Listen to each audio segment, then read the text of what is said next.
¿Sabías que La Llorona es una de las leyendas más extendidas en el territorio mexicano? Tiene sus antecedentes en los presagios funestos que acontecieron antes de la llegada de los españoles. Al escribir el sexto presagio, Fray Bernardino de Sahagún escribe: muchas veces se oía, una mujer lloraba, iba gritando por la noche, andaba dando grandes gritos: hijitos míos, pues ya tenemos que irnos lejos. Y a veces decía: hijitos míos, ¿a dónde os llevaré? Y es el propio misionero franciscano quien nos revela la naturaleza del espanto que rondaba el lago de Texcoco. Así lo dicen las predicciones. Por eso la Cihuacóatl vaga por el Anáhuac, lanzando lloros y arrastrando penas, gritando para que se oigan quienes sepan oír las desdichas que han de llegar muy pronto al imperio. La Cihuacóatl, la mujer serpiente, era la recolectora de las almas y protectora de las mujeres muertas en el momento de dar a luz.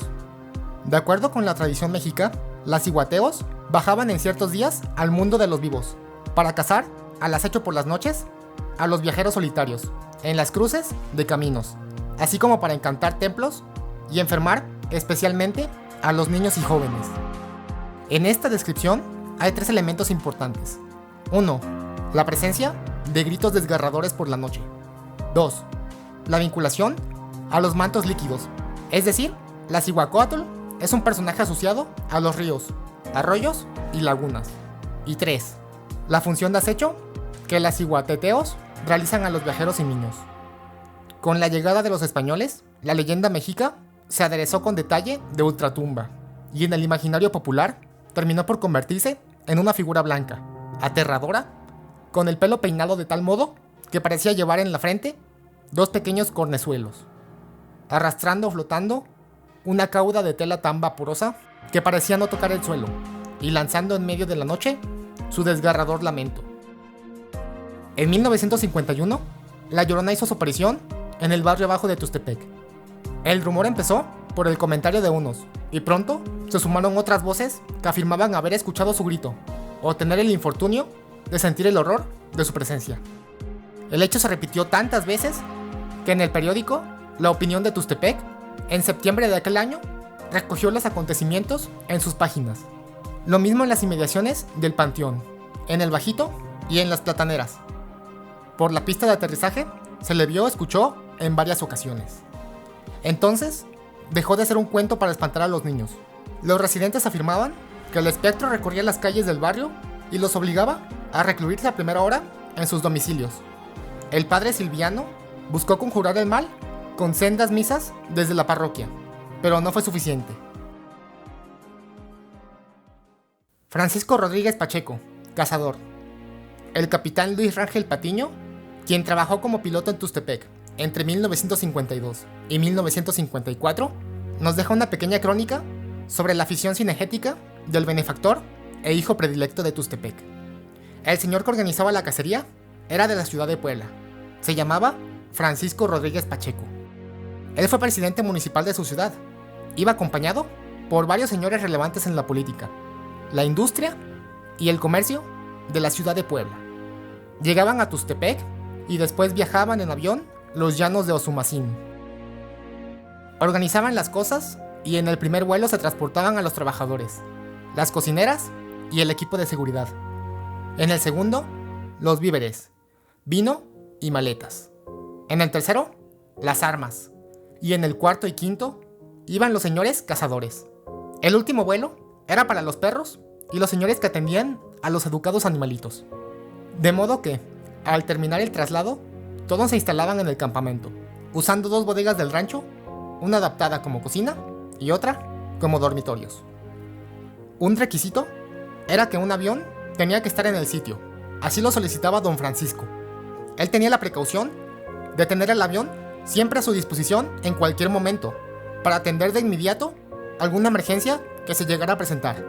Además, la indicación era que el piloto no saliera lejos del campamento, ni se expusiera a nada, que estuviera siempre lo mismo el avión. Así que, los días que me tocó estar de guardia, lo pasé excelente en el campamento, con las atenciones de las cocineras, principalmente de Connie, una muchacha de buen ver. Los cazadores salían muy temprano, más o menos a las 5 de la mañana. Tomaban café, algunas frutas y un almuerzo ligero. Regresaban más o menos a las 3 de la tarde. Primero llegaba un mozo en burro con alguna pieza, fruto de la cacería, para que el taxidermista pudiera tratarla de inmediato. Más tarde llegaban los cazadores, bien cansados, a disfrutar del campamento y quitarse la sed. Luego seguía la botana, la comida y los comentarios de la jornada. Por la tarde salían a bañarse al río y después a tomar un poco. Otra disposición de don Pancho era que se tomara moderadamente. No quería que nadie se pasara. Era muy precavido. Ya para entrar la noche, jugaban ajedrez o dominó. Tal vez contar cuentos, esperar la cena y dormir temprano, porque al otro día tendrían que salir nuevamente. En este lugar, el día terminaba con la luz del sol. Después de 3 días de estar de guardia en el campamento, llegó Guillermo en el bimotor. Yo salí para Tuxtepec, llevando una carga que mandaba el taxidermista para su ayudante, que estaba en Tuxtepec. Guillermo se quedó 2 días más, y yo cubrí los vuelos pendientes en nuestra base. Cuando regresaron los cazadores a Tuxtepec, lo hicieron en varios vuelos. Al terminar, don Pacheco nos dio una propina de 200 pesos a cada piloto. A los ayudantes en la pista también les dio propina. El niño Chicolín, Poncho y Bartolo quedaron muy agradecidos y despidieron a los cazadores que salieron rumbo a Puebla. Fuente Rangel Patiño Luis, 60 años que pasaron volando. Palibrío 2015.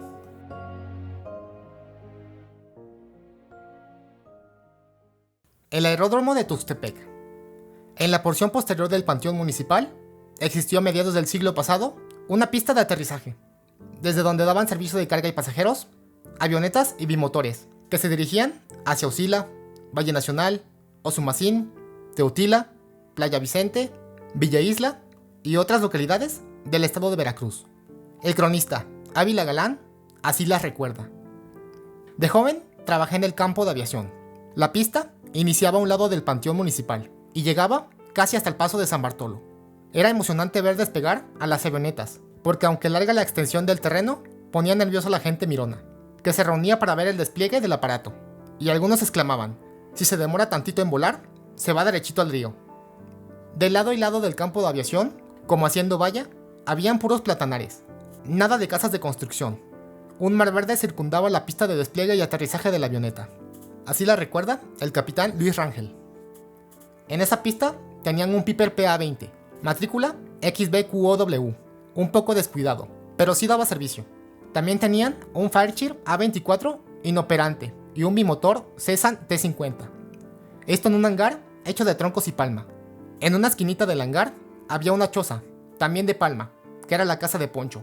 En otro hangar estaba un cuarto para recibir carga y bultos de los pasajeros que viajaban en esos aviones. Al recién llegado avión Stinson matrícula XB Mock lo acomodarían a la izquierda del hangar, junto a la casa de Alfonso el Velador. El piloto Guillermo Viniegra era el propietario de estas aeronaves, y Miguel Castillo Estrada era el comandante del aeródromo de Tuxtepec. Tenía la licencia número 86 que lo acreditaba como tal, y fungía como representante de la Secretaría de Comunicaciones y Obras Públicas. En una camioneta se trasladaban los pasajeros que necesitaban alimentación y hospedaje a los hoteles Pacheco y Royalty, sobre la avenida Independencia. Como las aeronaves, hacían los mismos servicios de pasajero y transporte de materiales como tabaco, café, combustible y hasta animales vivos, se les retiraban los asientos y quedaban todo el espacio del fuselaje libre. Todo aquello era pasado por una báscula romana, hasta completar la capacidad alzada de la avioneta. Ignoro si después del panteón tuvieron algún otro sitio de base, pero a mediados de la década de 1970 daba servicio por el rancho de doña Lela Rangel, donde por cierto también se organizaban concurridas carreras de caballos. Volé un par de ocasiones en dichas avionetas a la comunidad de Usila a principios de los 90. Fuentes Ávila Galán Antonio, Hora de subirse los recuerdos, Plan de los pájaros, México 2020. ¿Conocías estos datos?